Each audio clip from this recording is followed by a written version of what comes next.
Olá, você está assistindo ao painel do Futuro de Trabalho da 7ª edição da Brazil Conference de Harvard e MIT. Meu nome é Gabriel Rabelo, eu sou aluno do mestrado de Administração de Empresas, MBA, do MIT. Nosso objetivo com esse painel é entender quais são os desafios e oportunidades do trabalho no Brasil pós-Covid. Dentro desse novo contexto, que é tão importante para todos nós, como serão divididos os papéis entre as esferas privada e pública na preparação da população para o trabalho do futuro? Como garantir que o país continue sendo um gerador de empregos, especialmente sendo tão dependente de mão de obra menos qualificada? E quais devem ser os setores mais impactados, positivo e negativamente, por mudanças na forma de trabalhar? Como palestrantes, é uma honra anunciar que teremos Arid Saneto, fundador e CEO da Arco Educação, Sidney Kleiner, presidente do Hospital Israelita Albert Einstein, e Sandro Bassili, vice-presidente de Pessoas e Assuntos Institucionais e Transformation Office do Grupo Boticário. Como moderadora, temos aqui Marta Gabriel, professora e autora. Quero agradecer a todos vocês por terem topado o nosso convite, assim como o público que nos assiste. Marta, tudo bem? Tudo bom, Gabriel? Prazer estar aqui com vocês para discutir um assunto que é tão importante para o nosso país, né? Para o mundo inteiro, mas para o nosso país também. Muito bom. Com certeza. Bom, vou dar aí a palavra para vocês e bom painel para vocês. Obrigado. Obrigada, Gabriel. Bem-vindo, Ari, Sidney, Sandro. A gente vai falar sobre o trabalho, né? O futuro do trabalho. O trabalho exerce um papel central na vida humana, não só para a gente ter uma forma de viver ou sobreviver, mas também para construir identidade, vínculos sociais. Tanto que a gente sabe que quando as pessoas param de trabalhar, se aposentam, tem um impacto bastante grande na estrutura psicológica de todo mundo quando tem uma transformação no trabalho. A gente sabe também que a tecnologia transforma o trabalho desde sempre, desde o início da nossa existência, da história da humanidade.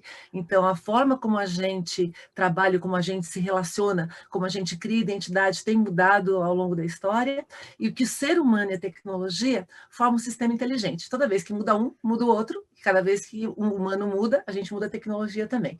Então, novas tecnologias criam novas formas de trabalhar, e é disso que a gente vai falar aqui agora, porque quando a gente começa a ter uma aceleração tecnológica que nem a gente tem agora, que gera novas formas de trabalhar, inclusive substituição não só pelos músculos ou automatização de músculos, mas também pela parte cerebral, né? Processos que a gente faz de raciocínio e entra numa outra dimensão. Então, a primeira coisa que eu acho que a gente podia discutir aqui, que aí gostaria que cada um de vocês se apresentasse um pouquinho mais e tratasse, a gente sabe que daqui até 2060, 2070, a gente vai ter cada vez mais uma transformação nesse cenário acelerada, com inteligência artificial e várias outras tecnologias. E aí, como que a gente consegue se preparar para estar nesse ritmo acelerado e se adaptando? O que a gente precisa deixar de fazer e o que a gente precisa começar a fazer para se preparar para esse cenário? Quer começar aí? Depois a gente passa para o Sandro, depois a gente passa para o Sidney. Claro. Bem, boa noite a todos, boa noite Marta, boa noite Sidney, Gabriel, Sandro, um prazer estar aqui com vocês, atendendo o convite dessa conferência de Harvard MIT, minha alma mater. Aí gostaria de estar em Boston com o Gabriel, mas infelizmente isso não é possível agora, mas acho que a gente consegue usar a tecnologia para ter um debate muito rico aqui. Marta, eu diria que acho que ao mesmo tempo que é fundamental a gente compreender a mudança do mundo através da tecnologia, quando a gente fala no Brasil, é fundamental dar um passo para trás e pensar na educação básica, pensar na necessidade que existe de formar os nossos jovens nos conceitos mais elementares, nas noções de matemática, nas noções da língua-mãe, na capacidade de redigir e interpretar um bom texto. Eu acredito que é óbvio, existem grandes oportunidades relacionadas à tecnologia, à inteligência artificial, para que a gente seja protagonista como economia no mundo inteiro, mas eu sinto muito falta como país de uma política estruturada, séria, de longo prazo, onde a gente forma os nossos jovens para que possam começar uma carreira de trabalho preparados.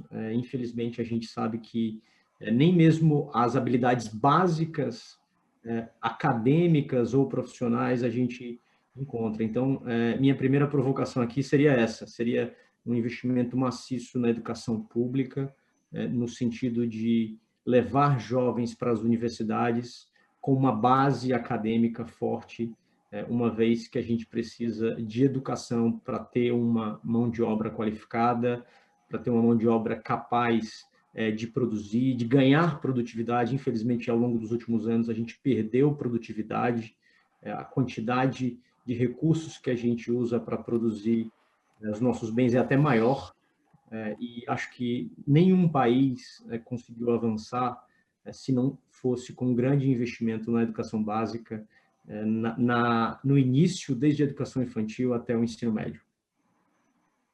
Eu até queria complementar o que você falou. Há uns 3 anos atrás eu estive em Israel e conversando com um fundador de startup de inteligência artificial, ele falava para a gente, não, quando a gente entra com inteligência artificial, aumenta a quantidade de empregos, mas porque lá o nível de educação é altíssimo, e eu contra-argumentei exatamente isso. Em países onde você tem um altíssimo grau de educação, você realmente amplia a população como um todo, mas onde você tem uma divisão bastante grande, onde falta instrução na parte básica, a pessoa não consegue fazer a própria transformação para ir junto, né? Então, realmente, esse é um dos grandes desafios que a gente tem aqui no Brasil.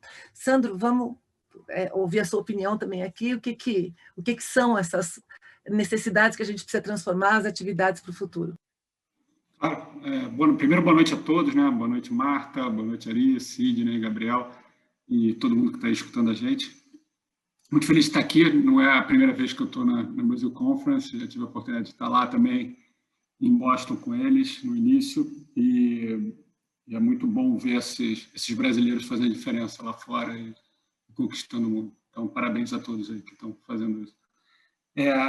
Acho que eu vou complementar um pouco o que o Ari falou, assim, e o Ari tem muito exemplo lá no Ceará, né? Sobrar um exemplo de que quando você investe em educação básica seriamente, sabe fazer isso, não exige nem tanto recurso, é muito mais foco e realmente ter as pessoas corretas e as pessoas afins, né? Com vontade política de fazer, e a coisa anda. Sobrar um exemplo para o Brasil todo, né? E acho que só construindo em cima do Ari, eu acho que a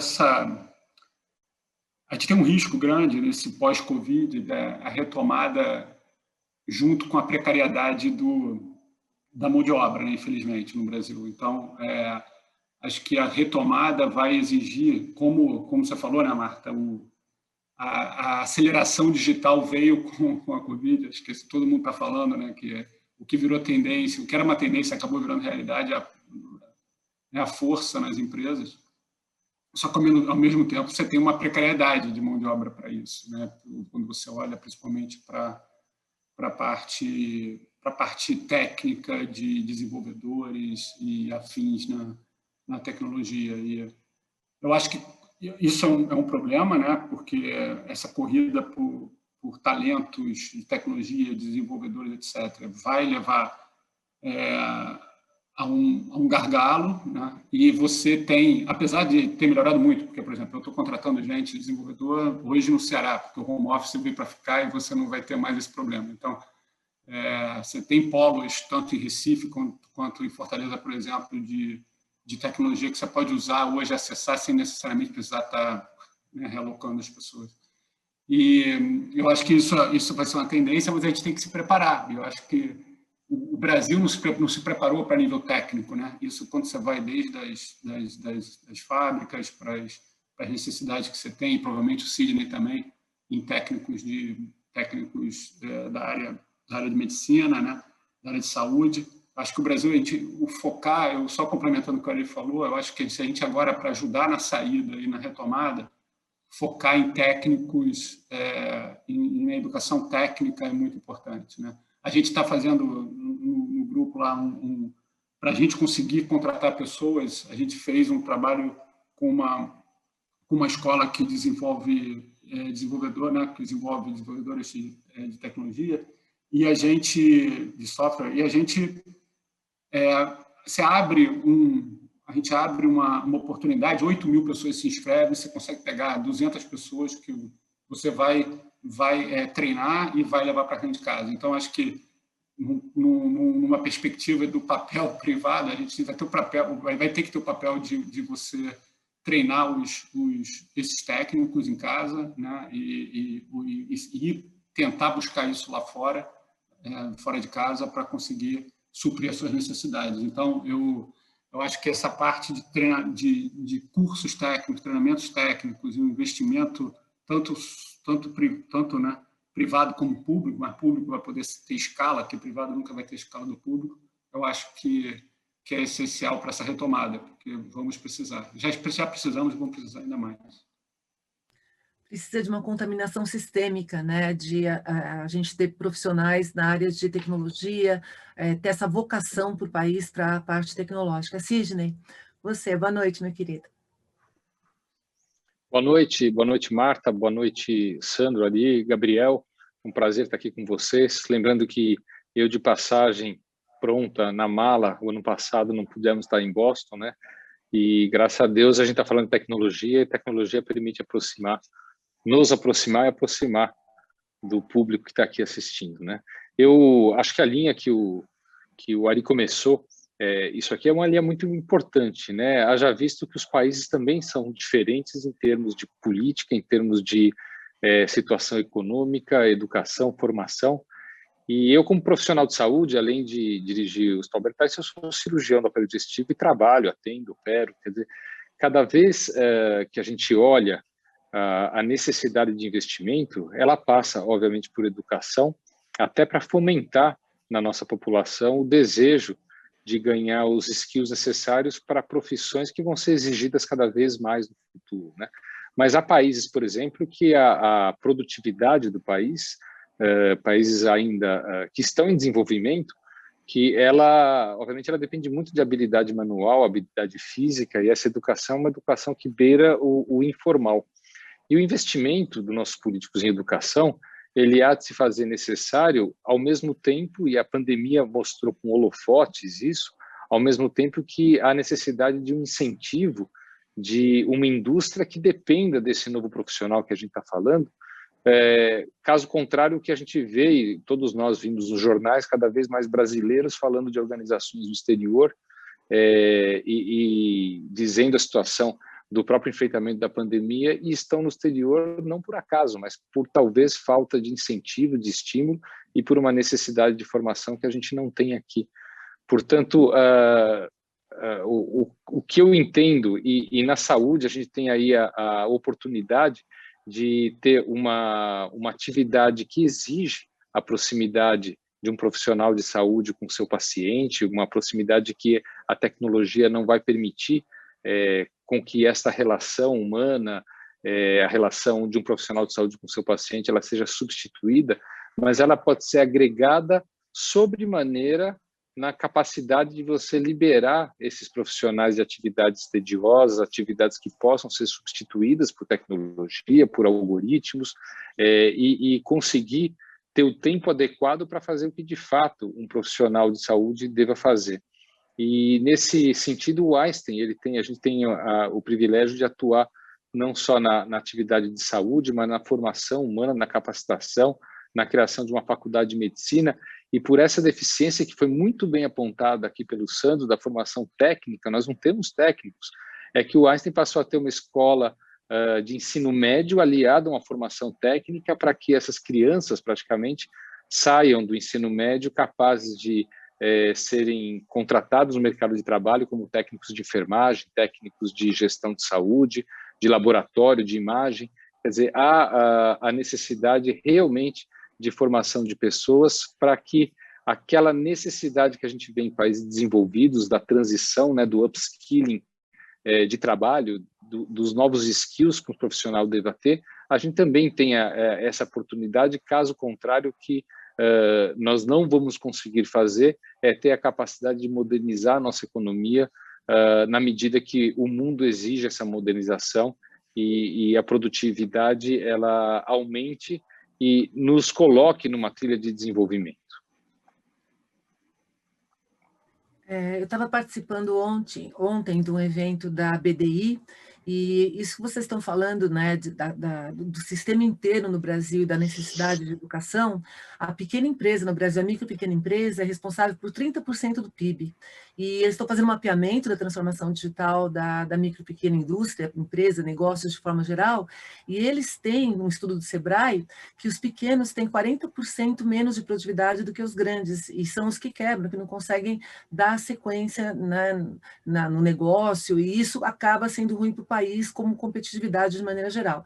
A outra questão é da migração. Eu acabei de ver uma notícia, hoje, ontem, que publicaram da corrida para imóveis nos Estados Unidos e em Portugal, fazendo essa migração, ou seja, os nômades digitais que poderiam vir para o Brasil, né, de outros países, para vir para cá, que ele tem uma condição excelente para viver em várias dimensões, os brasileiros estão indo para fora. Então, eu queria ouvir um pouquinho de vocês, o que poderia ser feito em termos de políticas públicas. Aí um exemplo que eu acho fantástico é do Porto Digital, porque a gente tinha essa mesma relação de migração do Nordeste para o Sudeste, né, e vinha o pessoal de lá, os bons profissionais de tecnologia acabavam migrando para cá para poder ter algum tipo de possibilidade, e com a criação de um polo bastante poderoso lá e bastante formador, criou o ecossistema, você inverteu o vetor, né? Um monte de gente começou a ir para lá. Então, a mesma coisa é Brasil com o restante do mundo, a gente sabe que Canadá, Estados Unidos, Israel, vários países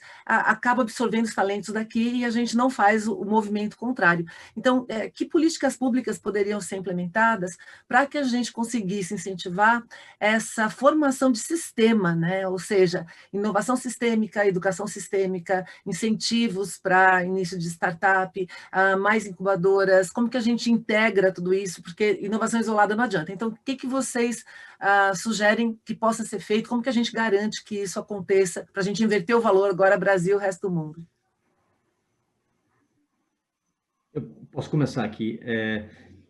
Olha, Marta, eu diria que, em primeiro lugar, se os governos, pelo menos, não atrapalhassem a iniciativa privada, acho que a gente teria já um grande avanço.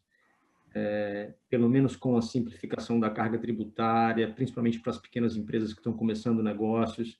Você colocou muito bem, é preciso estimular a criação dos ecossistemas, e isso, obviamente, envolve urbanização, cidades seguras, lugares em que as pessoas têm um interesse para ter qualidade de vida e trabalhar. Acho que a gente já tem bons exemplos de cidades no Brasil que têm trabalhado nesse sentido.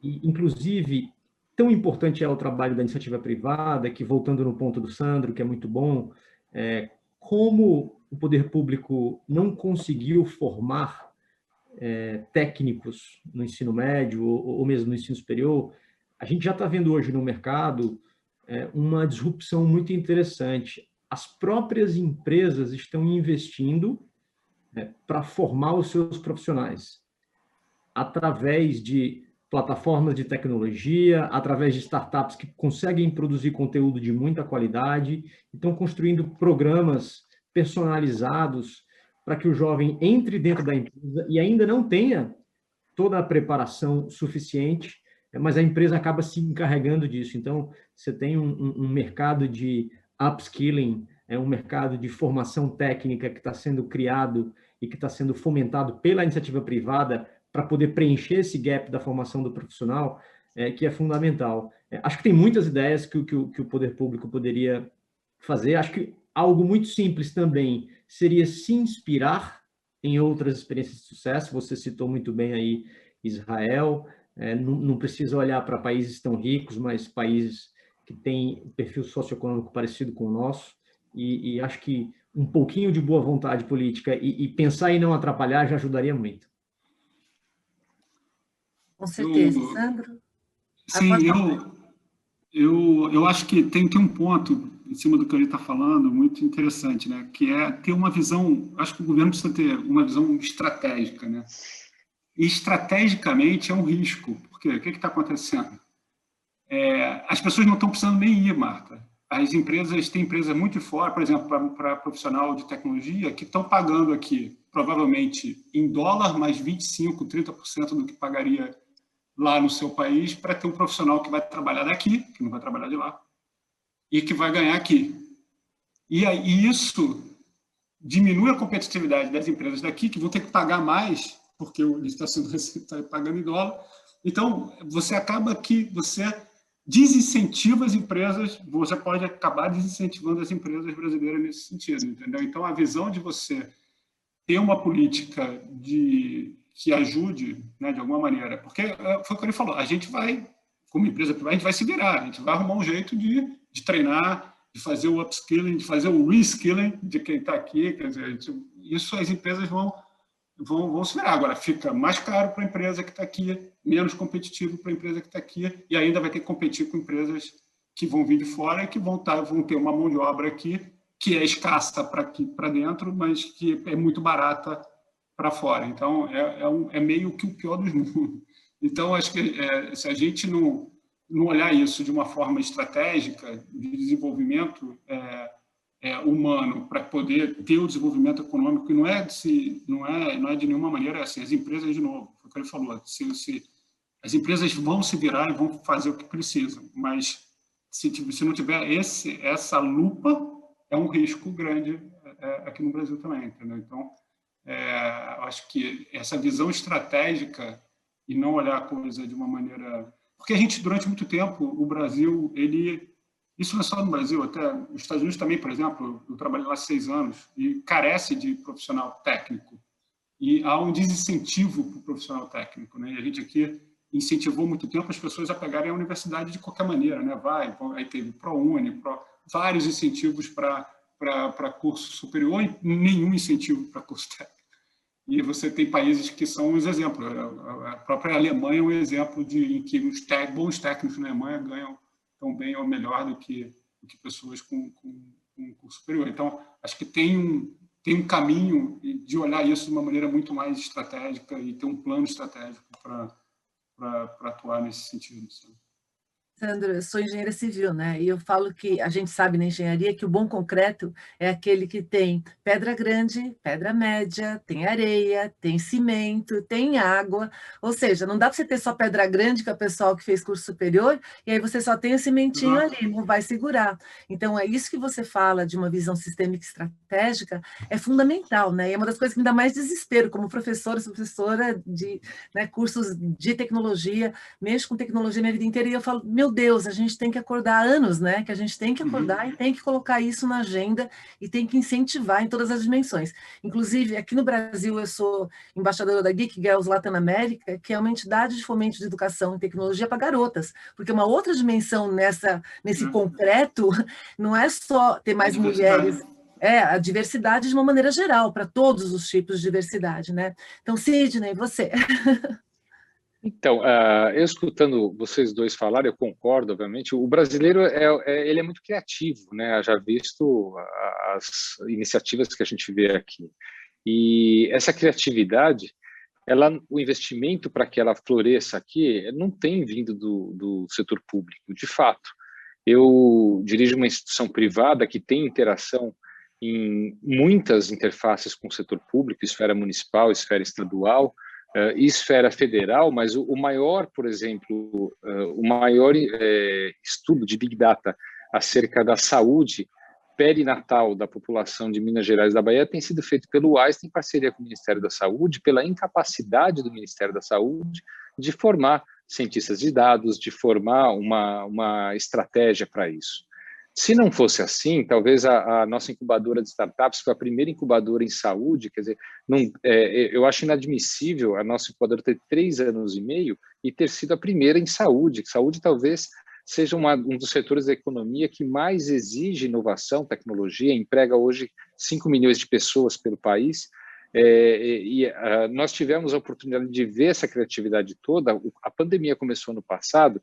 A nossa incubadora, que não por acaso, Marta, ela chama-se Eretz Bio. Eretz em hebraico significa a terra de Israel, uma menção a Israel, Startup Nation. Ela começou a pandemia com 39 startups incubadas e hoje são em número de 92 startups em um ano. Quer dizer, dada a demanda que a pandemia nos exigiu. E isso fez com que o nosso ecossistema, que a gente pode chamar assim, atraísse as startups, porque lá existe laboratório de pesquisa clínica, existe mentores dentro da organização capazes de orientar uma prototipagem de uma ideia, inclusive a validação desta ideia num ambiente que nós estamos cuidando de pacientes. E de lá já saíram 2 spin-offs de colaboradores nossos que tiveram ideias. Uma foi até noticiada ontem acerca de um aplicativo que coordena e permite a realização de escala de trabalho de modo muito mais fácil por um gestor de recursos humanos, assim como a diretoria de Big Data, que os profissionais têm sido formados dentro da organização. E é impressionante a gente ver como profissionais de saúde que acabam se interessando e passam dentro desse reskilling, né? Agora não, o upskilling, a desempenhar outras funções. No campo da educação, e aí continuando a trajetória que o Sandro começou a falar, os cursos do nosso setor de ensino, eles passaram de 2019 da interação com 48 mil alunos para 85 mil alunos. E grande parte disso, obviamente, por conta da tecnologia, né, o acesso ficou mais fácil, mas principalmente pela presença de colaboradores internos dentro desses cursos que acabam formando em outras direções. Eu estou dando esses exemplos, não é só para falar do Einstein, mas, na verdade, como uma forma de o privado sensibilizar o público no sentido da facilitação. Haja visto porque essas startups começam o seu trabalho e querem, obviamente, se expor ao mundo e ter o investimento necessário, que no Brasil acaba sendo escasso, e toda a parte regulatória de tributação, ela impede o investidor de olhar para o Brasil da mesma maneira que ele olharia para outros países. E uma lembrança que eu queria falar acerca dessa decepção para esse incentivo, a telemedicina, que foi também iniciada no nosso hospital em 2012, ela tem uma regulação de 2002, não existia smartphone, ela exige médico nas 2 pontas do contato.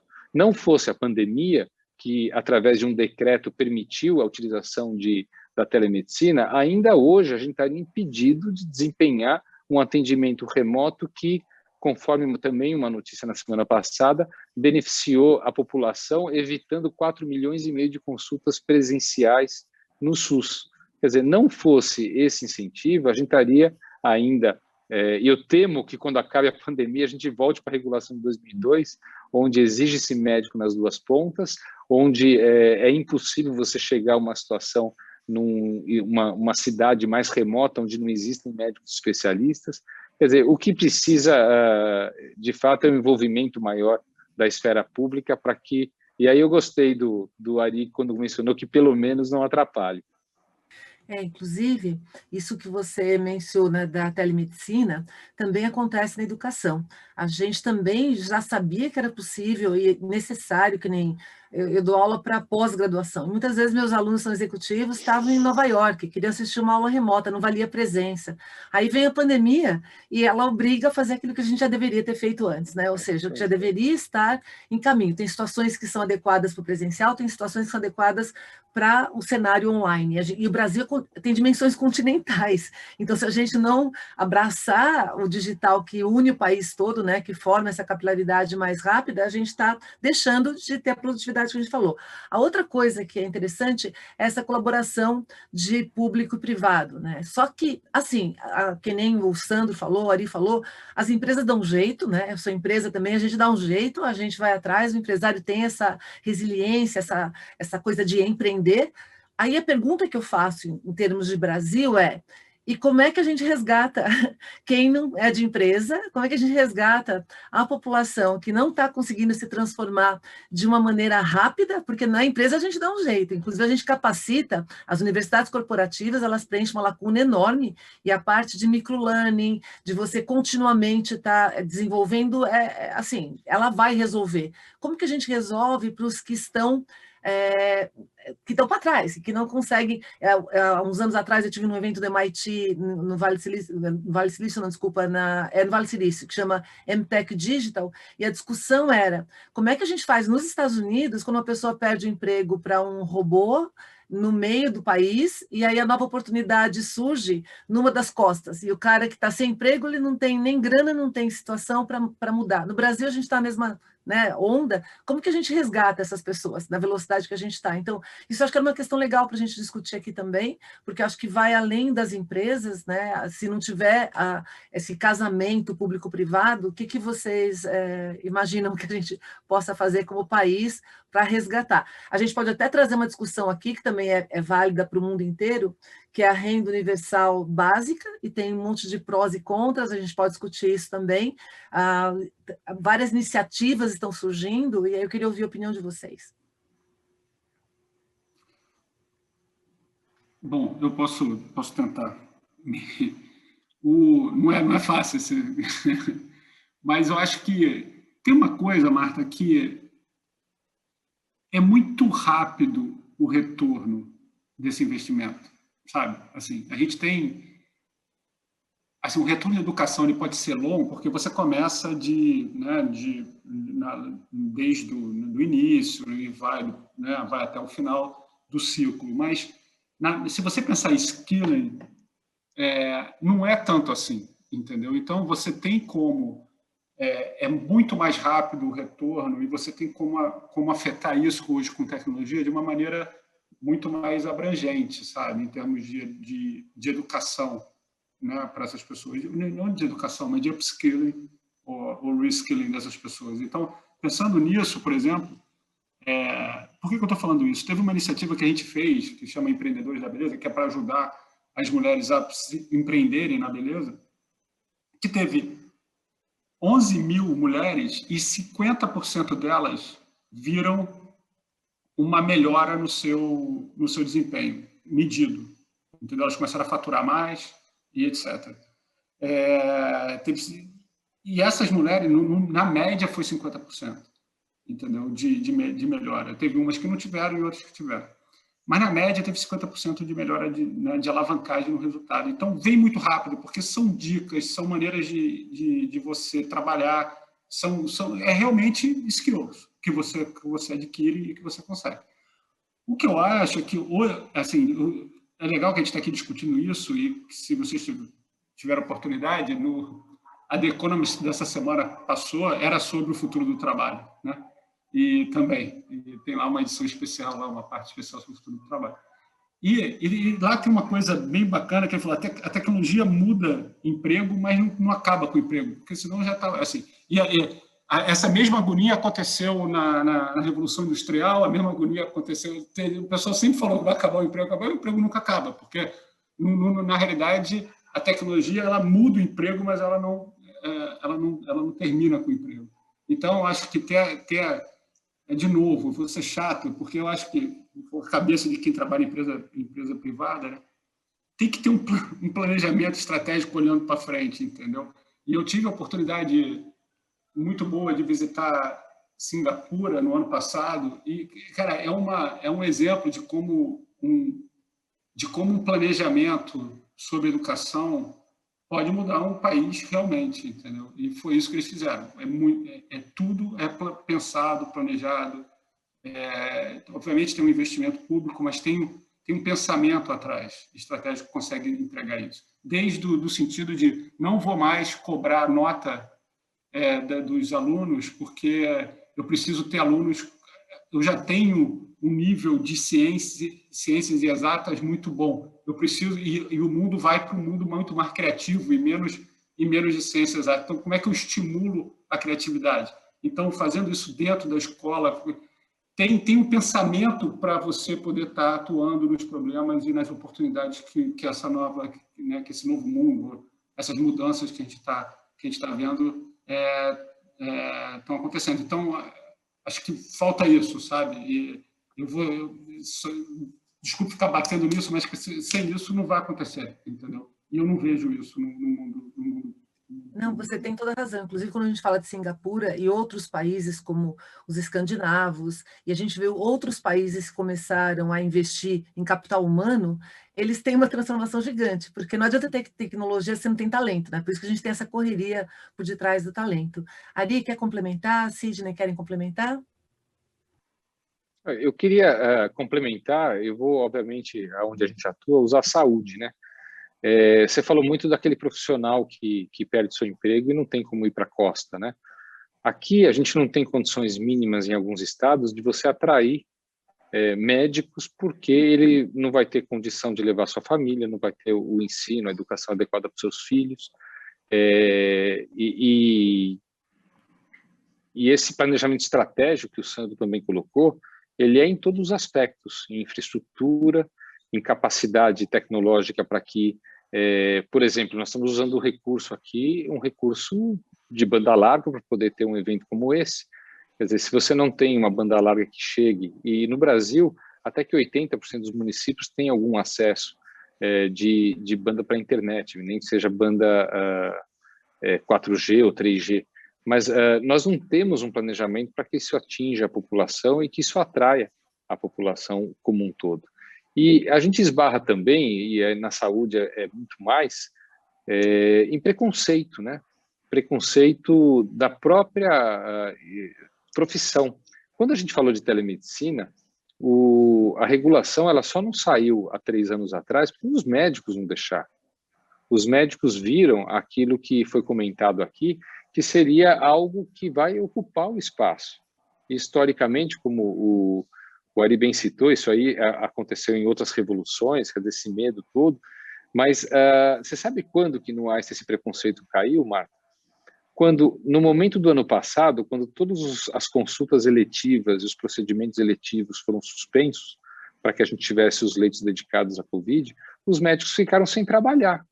E nós tínhamos uma plataforma criada lá dentro, com certificação digital, que permitia prescrever, inclusive, medicamentos com receita controlada por essa plataforma.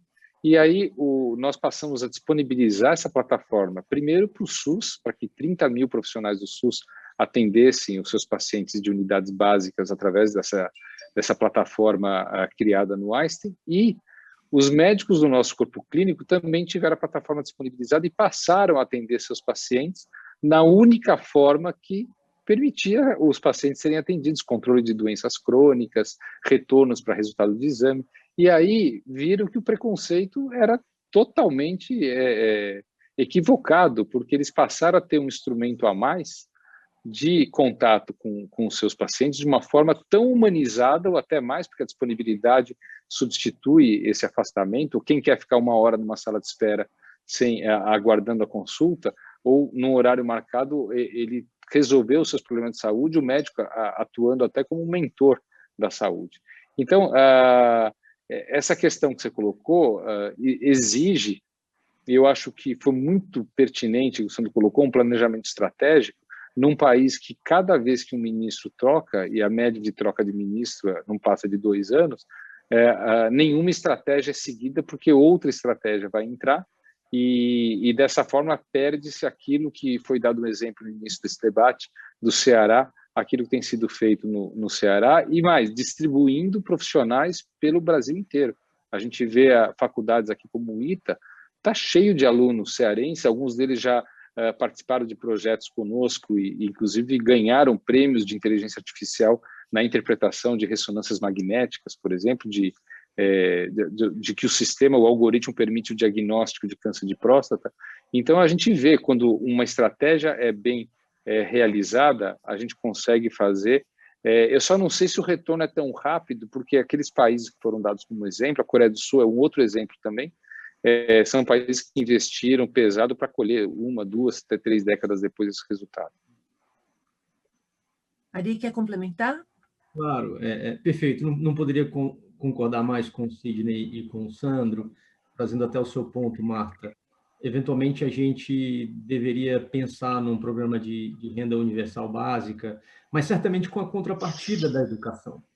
É importante que as famílias tenham consciência de levar seus filhos para a escola. E o Sidney e o Sandro citaram o exemplo do Ceará. Eu me considero suspeito porque sou nascido no Ceará e trabalho com educação na área do Ceará, mas realmente é impressionante o que foi feito lá na área privada e na área pública. Hoje, complementando o Sidney, 40% dos alunos do ITA vêm do estado do Ceará, um estado paupérrimo, que em nenhuma previsão das mais otimistas poderia imaginar que isso pudesse acontecer.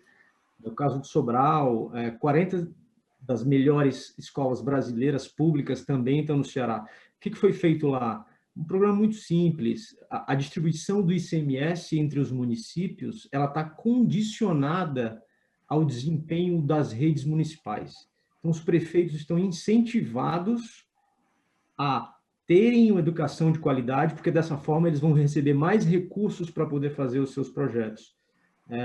Você tem um outro exemplo muito simples, educação integral, período integral.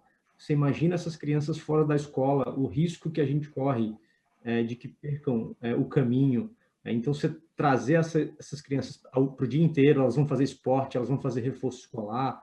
Acho que tem coisas muito simples que, com um pouquinho de pensamento estratégico, como o Sandro e o Sidney colocaram, a gente pode corrigir o rumo e colher os frutos lá na frente. Porque, na verdade, nós estamos numa economia do conhecimento, né? A gente está falando aqui realmente do básico, do feijão com arroz, que é importante implementar, mas a gente está vivendo num mundo onde, para se distribuir riqueza, é fundamental se criar riqueza. Então, você pega, por exemplo, hoje, empresas como o Google, você tem lá os programadores, eles passam o dia inteiro estudando tecnologia, se aperfeiçoando, para usar um período pequeno do tempo para reescrever um pedacinho do código do mecanismo de busca. E aí você vai lá e você evolui o produto e consegue atingir o mundo inteiro. Olha a criação de riqueza, olha a criação de emprego, olha o desenvolvimento das pessoas. Então, acho que, mas para a gente chegar lá, certamente a gente precisa dar o primeiro passo e acredito, como os nossos colegas aqui, que esse pensamento estratégico para a educação e para a formação é fundamental. Uma das dimensões que você fala, né, de medir e ter incentivo, são os KPIs, que está ligado com o pensamento estratégico, né? Então, você tem um KPI do seu desempenho para que você consiga ter algum tipo de benefício. Então, e outra coisa que é muito interessante no caso do Ceará, é que você não precisou de grande tecnologia para fazer a transformação humana. E aí, com essa transformação humana, uma valorização do capital humano, você consegue fazer transformação digital e entrar no circuito, né, mais assim, top do Brasil em termos de tecnologia. Então, a gente vê como está na base da educação. A outra questão com relação ao planejamento, se a gente comparar Brasil com China, e não precisa nem ser o Brasil, o mundo inteiro com a China, né? A China tem um planejamento, há 2 anos atrás também eu tive de novo no Entech Digital do MIT, no Vale do Silício, e eu assisti uma tarde inteira de painel da China. E eles com planejamento até 2020, na época era 2018, né, 2020, 2030, agora eles estão em 2049, e eles colocam as metas, a quantidade de engenheiros, a quantidade, vocês estavam falando de formação técnica aqui, é enorme e já está colocado. Eles gastam bilhões para fazer incentivo nas partes da tecnologia, capacitação, etc. Então, você vê que tem um planejamento estratégico de governo, não dá para comparar, que são economias distintas, né? Mas, de qualquer forma, tem essa parte do planejamento.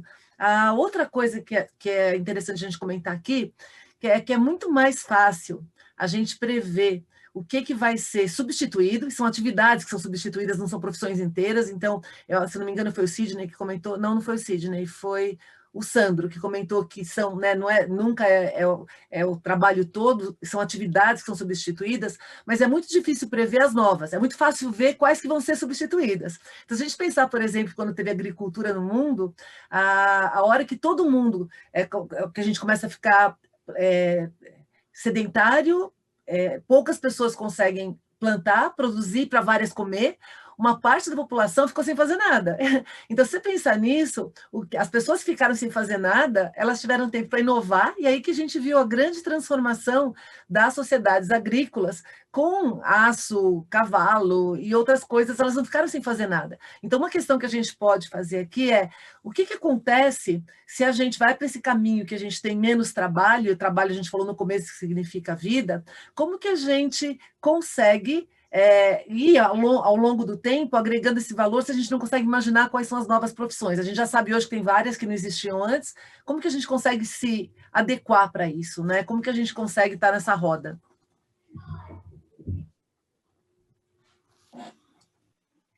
O grande... Pode ir, pode. Não, o grande desafio é você trabalhar, no meu modo de ver, na formação das pessoas para aquilo que é desconhecido Obviamente que essas pessoas têm que estar preparadas para aquilo que é desconhecido, porque as novas profissões elas vão surgir, a gente não sabe de que forma isso vai surgir. Quem imaginou, e eu desculpe, mas eu acabo usando os exemplos da saúde, né, que um radiologista que passava o seu dia numa sala escura, laudando exames normais de raio-x de tórax para um check-up, quem imaginou que ele, auxiliado por inteligência artificial, ele passa a discutir com outros médicos de assistência à saúde qual que é a melhor forma de tratamento? Quer dizer, falar que um radiologista vai participar de tratamento, há 20 anos atrás era algo, imagina, eles estão lá para interpretar uma imagem e dar o seu parecer a respeito do diagnóstico. A mesma coisa com o laboratório, quando um patologista clínico tinha que pôr uma lâmina no microscópio e falar que um hemograma tinha essa característica. Hoje, toda essa indústria de laboratório, ela virou uma commodity automatizada. As esteiras fazem um tempo muito maior, a leitura de a imensa maioria dos exames é um custo muito menor, e essa profissão de patologista clínico praticamente terminou. Aonde eles estão hoje? Eles estão com expertises muito grandes na medicina personalizada, em sequenciamento genético, na gestão de saúde, com base aonde a medicina diagnóstica pode ajudar, né? Então, acho que o grande desafio é a gente poder fornecer na formação das pessoas os skills necessários para aquelas profissões que nós não sabemos quais são, mas a gente sabe que vai ser através de automação, de inteligência artificial, da leitura de um volume gigante de dados gerados pelos pacientes como forma de informação, para que a gente, através dessa informação, consiga prover melhor saúde. Mas que profissão fará isso? Hoje, a gente sabe mais ou menos os skills, e esses skills precisam estar presentes para que esses profissionais possam enveredar nessas novas profissões ainda desconhecidas através dessa expertise adquirida. É uma formação que abraça a incerteza, né? Que tenha resiliência, que você tenha... E aí até o Ari poderia comentar um pouquinho a nova formação curricular, né? Como que a gente teria as disciplinas que são necessárias ou não, porque a gente tinha um currículo muito voltado para o conteudismo, e agora a gente precisa de atitude, a gente precisa de uma outra, né, dimensão das capacidades humanas. Talvez pudesse comentar um pouquinho, Ari, a função das novas disciplinas que vão formar essas competências, lógico, que a gente vai precisar para ser mais ágil. Perfeito. Eu acredito que já houve um avanço nesse sentido com a chegada do Exame Nacional do Ensino Médio, né? Você tem uma prova que é muito mais contextualizada, que tem muito menos aquele conhecimento da memorização e muito mais a interpretação. Mas acho que ainda não é suficiente. Acho que, como o Sandro bem mencionou lá em Singapura, hoje a preocupação são com as habilidades socioemocionais, com as soft skills, a capacidade que você tem de ter resiliência, de trabalhar com cooperação, de ter criatividade, enfim. E consigo ver hoje uma preocupação no sentido de construir um currículo um pouco mais diverso.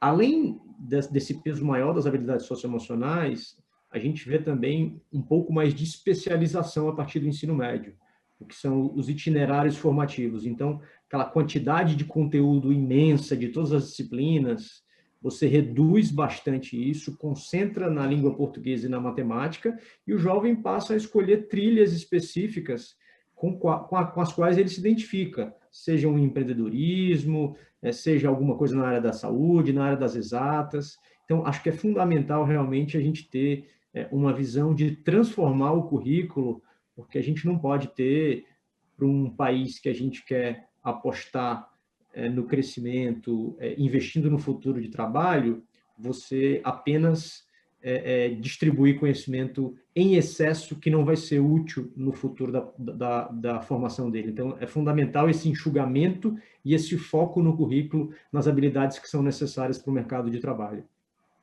Eu estava vendo uns anos atrás a questão de Cuba, que em Cuba o pessoal tem um alto grau de educação, mas não é formativo para as necessidades do país. Então, você tem esse gap entre o que você aprende, mesmo que seja um alto nível intelectual, e aquilo que você aplica. Eu tive a oportunidade de visitar algumas outras ilhas, aliás, várias ilhas no Caribe, todas elas, as pessoas aprendem, tirando Cuba, né, que Cuba ficou isolada e num outro tipo de formação, eles aprendem aquilo que eles precisam aplicar. Isso é bem interessante, que eles aprendem línguas, cozinhar, construir casa, pescar, e ter uma vida super equilibrada, feliz, sustentável, mesmo que a ilha seja pequena e não seja tão rica, né? E aí eu fiquei pensando no Brasil, que uma pessoa em São Paulo aprende a mesma coisa que uma pessoa na floresta amazônica, que aprende a mesma coisa que no Rio Grande do Sul, que aprende a mesma coisa que no Centro-Oeste. E aí, essa formação com micro disciplinas e essas trilhas mais fluidas traria, talvez, né, uma muito melhor... aquilo que eu falei do concreto, de a gente ter uma diversidade maior de perfis profissionais, né? Sandro, quer complementar? Acho que eles já pegaram tudo, mas acho que o ponto do Ari é excelente. Assim, a minha visita a Singapura foi bem esclarecedora nesse sentido, né? O quanto que um país que já é muito exatas começa a entender que não dá para ser tão exatas, que tem que desenvolver soft skills, que tem que... E tem uma coisa muito complicada, que é a questão da cobrança da família, a criança que tem a nota boa, que seja o primeiro da sala, e quando isso não acontece, a criança não consegue, né, superar, e aí perde, né? Porque uma boa pessoa o nível é tão alto que você está perdendo gente muito boa, né? Porque ela se frustra e a decisão nesse nível, quando você chega nesse nível, obviamente, mas a decisão de não aplicar prova, nota, nem nada, e conseguir ir para um caminho de mais soft skills, porque eles já estão num nível muito alto nos outros. Então, e esse ponto dele também, de você conseguir ter um ensino médio que pudesse entregar um pouco mais de um ambiente técnico, entendeu? Num ambiente técnico seria excelente, né? Para a gente conseguir já ter pessoas que conseguissem sair produzindo alguma coisa e dando. Porque é o que você falou, o mundo, assim, o varejo, onde a gente está hoje, por exemplo, a empresa, todo mundo diz, o varejo é o que vai mais mudar, né? O varejo vai acabar, as lojas físicas vão acabar. Elas vão se transformar, mas não vão acabar, entendeu? Porque o produto ainda precisa chegar na casa das pessoas. E as lojas são hubs de experiência, pode ser hub de entrega, pode ter pick-up store, pode ter ship from store. Quer dizer, as coisas vão se transformar nesse sentido. E acho que o mundo não é tão binário assim, sabe? Nem tão reducionista, né? Tudo acaba, vai para um lado, vai para o outro. As coisas vão se transformar, e a gente precisa realmente de pessoas que consigam entender essa transformação e consigam navegar nisso. E aí eu acho que, de novo, né, planejar para a gente desenvolver mais os soft skills, ele é essencial. Na realidade, a gente está vendo muitas pessoas falando que tem que se preparar para o mundo digital. Na realidade, o mundo é híbrido, vai ser cada vez mais híbrido, com vários tons de cinza. Ou seja, é um cenário, e não só Brasil isso, né? Para o mundo inteiro. O Brasil tem os seus próprios desafios, mas uma das dimensões que até a gente, para conduzir para o final, eu queria ouvir as considerações finais de cada um de vocês, mensagem final, mas quando a gente pensa nas disciplinas básicas, eu acredito que ética é essencial, porque a gente começa a ter ética indo da filosofia para a engenharia. O cara, quando faz lá um carro autônomo, ele vai ter que colocar... Não pode esperar 30 anos para pensar, né, para onde que a humanidade vai. Ele tem que decidir, embutir isso dentro dos algoritmos, dentro do dia a dia. Então, filosofia, ética, storytelling. E a principal, na minha opinião, é o pensamento crítico, que, infelizmente, no Brasil, a gente não tem uma base que tem argumentação, retórica, lógica, repertório, tudo isso faz a parte do pensamento crítico que dá esses direcionamentos que vocês estão falando, né? Inclusive para pensamento estratégico. Então, eu queria ouvir as considerações finais de vocês, que a gente está indo para o final do painel. Acho que pode ser na ordem Ari, Sidney e Sandro, né? Que é na ordem contrária do que a gente falou aqui agora, aí eu faço o fechamento. Eu acredito que, apesar de todas as dificuldades, a gente tem aí um futuro de muitas oportunidades. Eu me considero otimista para acreditar que a gente, como nação, vai conseguir encontrar os caminhos para vencer aí os desafios e avançar bastante. Um tema que eu traria aqui nas minhas considerações finais, Marta, que eu acho muito importante, e tenho certeza que o Sandro e o Sidney estão passando por esse momento nas empresas deles, é um tema de um papel maior da empresa nesse exato momento, né? De um papel que se preocupa com o meio ambiente, que se preocupa com a sociedade, que se preocupa com a governança. Acho que até para a gente atrair os nossos talentos, é fundamental que a gente gere propósito, né? É muito difícil você conseguir construir uma cultura com um trabalho 100% de home office.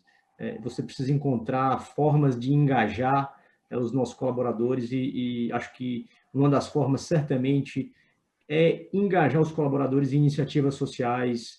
Acho que o Brasil, do ponto de vista da iniciativa privada, fez um grande trabalho e avançou bastante na filantropia, nesse momento tão difícil. E acredito que, se as empresas se conscientizarem, e eu tenho certeza que as nossas empresas, lideradas por nós aqui, já estão trabalhando nisso, de que seu papel é maior do que a geração de resultados financeiros e o retorno para acionista, que ele vai também no sentido de impactar a sociedade, de cuidar das suas pessoas de uma maneira adequada e de se inserir nesse contexto de uma forma mais cooperativa. Acho que a gente também tem um país melhor e um futuro do trabalho melhor. Muito bom. Sidney? Eu acho que eu gostei muito dessa linha do Ari, e eu me orgulho de fazer parte de uma empresa que não tem fins lucrativos e que coloca na sua missão responsabilidade social como a base de sustentação de todos os nossos pilares estratégicos. E eu tenho certeza absoluta que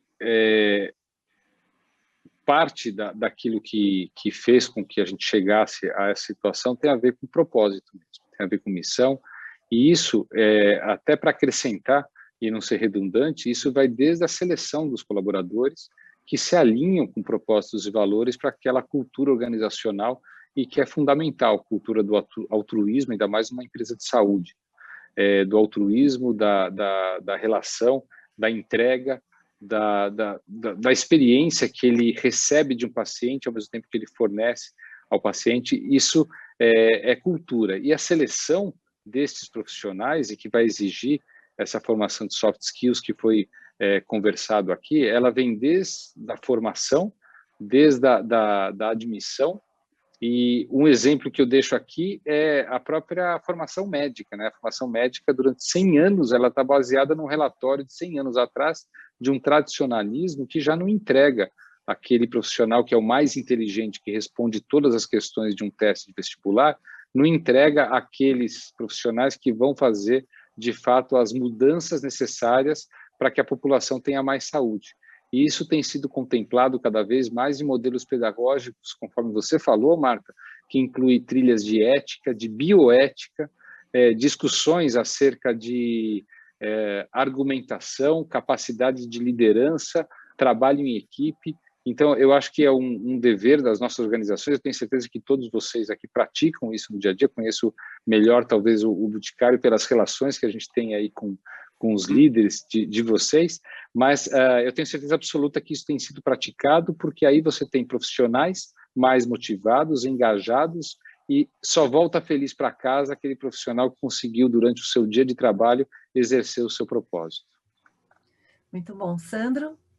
Não, acho que tem um ponto interessante, né, que é a questão de construir cultura através da telinha aqui, né? E fica todo mundo, putz, será que eu vou conseguir fazer, né, construir ou manter, ou será que eu vou perder, né, a cultura porque a gente tem home office, ou porque está fazendo tudo via Zoom, etc. Eu acho que eu costumo falar que a cultura você fortalece a cultura tendo coerência nas decisões que você toma, né? Eu acho que o Zoom ou as videoconferências estão fazendo com que você exponha mais os líderes, na realidade. Você acaba falando com muito mais gente, entendeu? Porque muito mais gente entra na reunião, porque fisicamente não tem mais não tem mais essa barreira, você está falando muito mais para essas pessoas, e eu acho que aí elas sentem a coerência, que apesar de estar distante, as decisões que você está tomando são coerentes com os valores que você tem. E eu fico feliz também de trabalhar numa empresa que tem valores muito fortes, né? E essa coerência só vem por causa desses valores, porque se não tivesse valor não teria coerência, né? Cada um ia estar indo para um lado, para um lado. Então, na realidade, a cultura ela vai se adaptando, né? Os valores não, os valores são fixos, né? Então, esses valores é que levam, e as pessoas enxergam esses valores. E eu acho que esses valores fazem com que esses valores me deixam também otimistas, bem otimista, aliás, porque o Arthur, né, Grünewald, que acho que o Sidney conhece, ele fala uma coisa bem interessante, né? Todo varejista é otimista, não tem como não ser, né?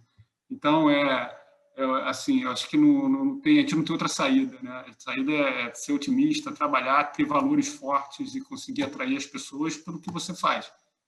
A empresa tem o ESG, trabalha no meio ambiente, trabalha no social, tem uma governança transparente, todo mundo entende o que está acontecendo na empresa, sabe que os motivos, sabe que a gente tem investimentos sociais privados importantes e que isso faz parte do nosso negócio.